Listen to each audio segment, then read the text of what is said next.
England ವಿರುದ್ಧದ ಮೊದಲ test ಸೋತಿರುವ team ಇಂಡಿಯಾಗೆ ಮತ್ತೊಂದು ಸಂಕಷ್ಟ ಎದುರಾಗಿದೆ. ಎರಡನೇ ಟೆಸ್ಟ್ಗೆ ಇಂಗ್ಲೆಂಡ್ ತಂಡ ಪ್ರಕಟಗೊಂಡಿದ್ದು ಘಾತಕ ವೇಗಿಯ ಎಂಟ್ರಿ ಆಗಿದೆ. ಹೌದು, ಇಂಗ್ಲೆಂಡ್ ತಂಡದ ಪ್ರಮುಖ ವೇಗಿ ಜೋಫ್ರಾ ಆರ್ಚರ್ ಫಸ್ಟ್ ಕ್ಲಾಸ್ ಕ್ರಿಕೆಟ್ಗೆ ಮತ್ತೆ ಮರಳಿದ್ದಾರೆ.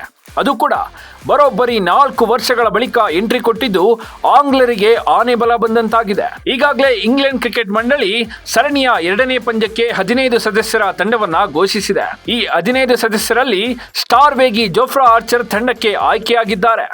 ಕಳೆದ 4-5 ವರ್ಷಗಳಿಂದ ವಿವಿಧ ಗಾಯದ ಸಮಸ್ಯೆಗಳಿಂದ ಬಳಲುತ್ತಿದ್ದ ಸ್ಟಾರ್ ವೇಗಿ ಆರ್ಚರ್ ಅನ್ನ ಜುಲೈ 2ರಿಂದ ಬರ್ಮಿಂಗ್ಹ್ಯಾಮ್ನ ಎಡ್ಜ್ ಬ್ಯಾಸ್ಟನ್ನಲ್ಲಿ ನಡೆಯಲಿರುವ ಈ 2ನೇ ಟೆಸ್ಟ್ ಪಂದ್ಯಕ್ಕೆ ತಂಡದಲ್ಲಿ ಸೇರಿಸಿಕೊಳ್ಳಲಾಗಿದೆ. ಲೀಡ್ಸ್ ಟೆಸ್ಟ್ ಪಂದ್ಯದಲ್ಲಿ ಆಡಿದ ಯಾವುದೇ ಆಟಗಾರನನ್ನ ತಂಡದಿಂದ ಕೈಬಿಡಲಾಗಿಲ್ಲ. ಬದಲಿಗೆ ಹಳೆಯ ತಂಡಕ್ಕೆ ಜೋಫ್ರಾ ಆರ್ಚರ್ ಅವರನ್ನ ಹೊಸದಾಗಿ ಸೇರಿಸಿಕೊಳ್ಳಲಾಗಿದೆ. ಆರ್ಚರ್ ಆಗಮನ ಇಂಗ್ಲೆಂಡ್ ಬೌಲಿಂಗ್ ವಿಭಾಗದ ಬಲ ಹೆಚ್ಚಿಸಿದೆ. ಯಾಕಂದ್ರೆ ಲೀಡ್ಸ್ ಟೆಸ್ಟ್ನ 2 ಇನ್ನಿಂಗ್ಸ್ಗಳಲ್ಲಿ ತಂಡದ ಬೌಲಿಂಗ್ ಅಷ್ಟು ಪರಿಣಾಮಕಾರಿಯಾಗಿರಲಿಲ್ಲ.